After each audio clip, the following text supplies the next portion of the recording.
ಎಲ್ಲರಿಗೂ ಕ್ರಿಯೇಟಿವ್ ಚಾನಲ್ಗೆ ಸ್ವಾಗತ. ಇವತ್ತು ಚಿಕನ್ ಸಾಂಬಾರು ಹೇಗೆ ಮಾಡೋದು ಅಂತ ನೋಡೋಣ. ಮೊದಲನೇ ಬಾರಿ ನಮ್ಮ ಚಾನಲ್ ನೋಡ್ತಿದ್ರೆ ಪ್ಲೀಸ್ ಸಬ್ಸ್ಕ್ರೈಬ್ ಮಾಡಿ. ಈ ವಿಡಿಯೋ ಇಷ್ಟ ಆದಲ್ಲಿ ಒಂದು ಲೈಕ್ ಕೊಡಿ. ನೋಡಿ, ನಾನು ಒಂದು 2 kg ಆಗೋಷ್ಟು ಚಿಕನ್ ತೊಗೊಂಡಿದ್ದೀನಿ. ಈಗ ಸ್ಟವ್ ಮೇಲೆ ಒಂದು ಪಾತ್ರೆ ಇಟ್ಕೊಂಡು, ಪಾತ್ರೆ ಕಾದ ನಂತರ ಒಂದು 3-4 ಸ್ಪೂನಷ್ಟು ಎಣ್ಣೆ ಹಾಕ್ಕೊಂಡಿದ್ದೀನಿ. ಎಣ್ಣೆ ಕಾದ ನಂತರ ಒಂದು ಮೀಡಿಯಮ್ ಸೈಜ್ದು ಈರುಳ್ಳಿ ಹೆಚ್ಚಿಟ್ಕೊಂಡಿದ್ದೆ, ಅದನ್ನು ಹಾಕ್ಕೊಂಡಿದ್ದೀನಿ. ಈರುಳ್ಳಿ ಚೆನ್ನಾಗಿ ಫ್ರೈ ಆಗಬೇಕು, ಹಂಗೆ ಮಿಕ್ಸ್ ಮಾಡಿಕೊಂಡು ಈಗ ಚಿಕನ್ ತೊಳೆದಿಟ್ಕೊಂಡಿರೋ ಅಂಥ ಚಿಕನ್ ಹಾಕ್ಕೊಂಡು ಚೆನ್ನಾಗಿ ಒಂದು ರೌಂಡ್ ಮಿಕ್ಸ್ ಮಾಡ್ಕೊಳ್ಳೋಣ. ಮಿಕ್ಸ್ ಮಾಡಿದ್ದಾಗಿದ ತಕ್ಷಣ ಈ ಚಿಕನ್ಗೆ ಎಷ್ಟು ಬೇಕೋ ಅಷ್ಟು ಮಾತ್ರ ಉಪ್ಪು ಹಾಕ್ಕೊಳ್ಳೋಣ. ಈಗ ಉಪ್ಪು ಹಾಕಿದ್ರೆ ಚೆನ್ನಾಗಿ ಅಂಟುತ್ತೆ. ಅದಕ್ಕೋಸ್ಕರ ಖಾರ ಎಲ್ಲ ಹಾಕಿದ್ಮೇಲೆ ಉಪ್ಪು ಹಾಕಿದ್ರೆ ಅಂಟಲ್ಲ. ಅದಕ್ಕೋಸ್ಕರ ಚಿಕನ್ಗೆ ಈಗಲೇ ಉಪ್ಪು ಹಾಕಬೇಕು. ಮತ್ತು ಒಂದು ಸ್ವಲ್ಪ ಅರಿಶಿನ ಪುಡಿ ಹಾಕ್ತಾಯಿದ್ದೀನಿ.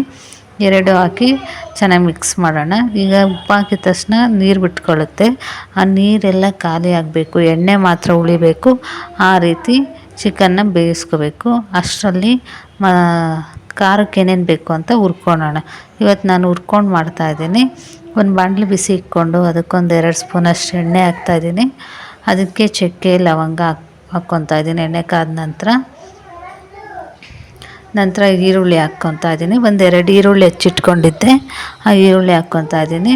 ಮತ್ತು ಒಂದು 3-4 ಮೆಣಸಿನ್ಕಾಯಿ ಹಾಕ್ಕೊತೀನಿ. ನನಗೆ ಅಚ್ಕಾರದ ಪುಡಿ ಸಹ ಹಾಕ್ಕೊತೀನಿ, ಅದಕ್ಕೋಸ್ಕರ ಮೆಣಸಿನ್ಕಾಯಿ ಹಾಕ್ತಿದ್ದೀನಿ. ಶುಂಠಿ ಮತ್ತು ಬೆಳ್ಳುಳ್ಳಿ ಹಾಕ್ಕೊಳ್ಳೋಣ. ಬೆಳ್ಳುಳ್ಳಿ ನಾನು ಇಲ್ಲಿ ಹಾಕಿಲ್ಲ, ನೀವು ಬೆಳ್ಳುಳ್ಳಿ ಹಾಕ್ಕೊಳ್ಳಿ. ಮತ್ತು ಒಂದು 2 ಟೊಮೊಟೊ ಹಾಕ್ತಾಯಿದ್ದೀನಿ. ಎಲ್ಲ ಹಾಕಿ ಚೆನ್ನಾಗಿ ಮಿಕ್ಸ್ ಮಾಡ್ಕೊಳ್ಳೋಣ. ಚೆನ್ನಾಗಿ ಬೆಂದಾದಮೇಲೆ ಕೊತ್ತಂಬರಿ ಸೊಪ್ಪು ಹಾಕ್ಕೊತಾ ಇದ್ದೀನಿ. ಕೊತ್ತಂಬರಿ ಸೊಪ್ಪು ಮತ್ತು ಪುದೀನ ಈಗ 2 ಹಾಕ್ಕೊಂಡು ಚೆನ್ನಾಗಿ ಬಾಡಿಸ್ಕೊಳ್ಳೋಣ.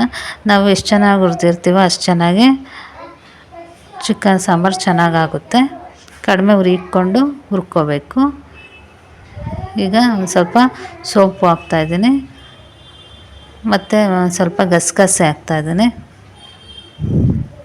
ನೀವು ಕಡಲೆಪಪ್ಪು ಬೇಕಾದ್ರೂ ಹಾಕ್ಕೋಬೋದು. ಒಂದು 2 ಸ್ಪೂನಷ್ಟು ಧನಿಯಾ ಪುಡಿ ಹಾಕ್ತಾಯಿದ್ದೀನಿ. ಇಷ್ಟು ಹಾಕ್ಬಿಟ್ಟು ಈಗ ಒಂದು ರೌಂಡ್ ಮಿಕ್ಸ್ ಮಾಡಿಬಿಟ್ಟು ಸ್ಟವ್ ಆಫ್ ಮಾಡೋಣ.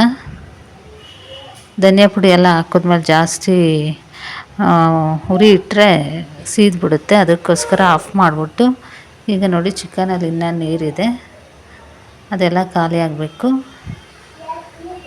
ಆ ರೀತಿ ಬೇಯಿಸಬೇಕು ನಿಧಾನಕ್ಕೆ. ಈಗಲೇ ಇದಕ್ಕೆ ಒಂದು ಸ್ವಲ್ಪ ಖಾರದ ಪುಡಿ ಹಾಕ್ತಾಯಿದ್ದೀನಿ. ಉಪ್ಪು ಖಾರ ಹಿಂಗೆ ಹಾಕೋದ್ರಿಂದ ಚೆನ್ನಾಗಿ ಹತ್ತುತ್ತೆ. ಅಷ್ಟರಲ್ಲಿ ಈ ಚಿಕನ್ಗೆ ಮಸಾಲ ರುಬ್ಕೊಳ್ಳೋಣ. ನೋಡಿ, ತಣ್ಣಗಾಗಿದೆ. ಈಗ ತಣ್ಣಗಾದ್ಮೇಲೆ ರುಬ್ಕೋಬೇಕು. ಬೆಳ್ಳುಳ್ಳಿ ಹಾಕಿರೋದು ವಿಡಿಯೋ ಕಟ್ಟಾಗಿದೆ, ನೀವು ಬೆಳ್ಳುಳ್ಳಿ ಹಾಕ್ಕೊಳ್ಳಿ. ಈಗ ಕಾಯಿ ಹಾಕ್ಕೊತಿದ್ದೀನಿ. ನಾನು ಕಾಯಿಯನ್ನು ಹುರಿಯೋಕೆ ಹಾಕ್ಕೊಂಡಿರಲಿಲ್ಲ, ಹಸಿ ಕಾಯಿ ಹಂಗೆ ಹಾಕ್ಕೊಂಡು ರುಬ್ಕೊತಾ ಇದ್ದೀನಿ. ಈಗ ನೋಡಿ, ಎಣ್ಣೆ ಮಾತ್ರ ಉಳಿದಿದೆ, ನೀರೆಲ್ಲ ಖಾಲಿಯಾಗಿದೆ. ಈ ಹಂತದಲ್ಲಿ ಚಿಕನ್ಗೆ ರುಬ್ಕೊಂಡಿರೋಂತಹ ಮಸಾಲೆನ ಹಾಕ್ಕೊಂಡು ಚೆನ್ನಾಗಿ ಮಿಕ್ಸ್ ಮಾಡ್ತಾಯಿದ್ದೀನಿ. ಇದು ಒಂದು ಸರಿ ಕುದಿಬೇಕು, ಅಲ್ಲಿವರೆಗೂ ಆಡಿಸೋಣ. ನೀರು ಹಾಕ್ಬಾರ್ದು. ಮಸಾಲೆ ಹಾಕಿದ ತಕ್ಷಣ ಜಾರ್ ಮಾತ್ರ ತೊಳ್ಕೊಂಡು ಹಾಕ್ಕೊತಾ ಇದ್ದೀನಿ ನಾನು. ಈ ಮಸಾಲೆ ಎಲ್ಲ ಚೆನ್ನಾಗಿ ಕುದ್ಮೇಲೆ ಸಾಂಬಾರಿಗೆ ಎಷ್ಟು ಬೇಕೋ ಅಷ್ಟು ನೀರು ಹಾಕ್ಕೋಬೇಕು.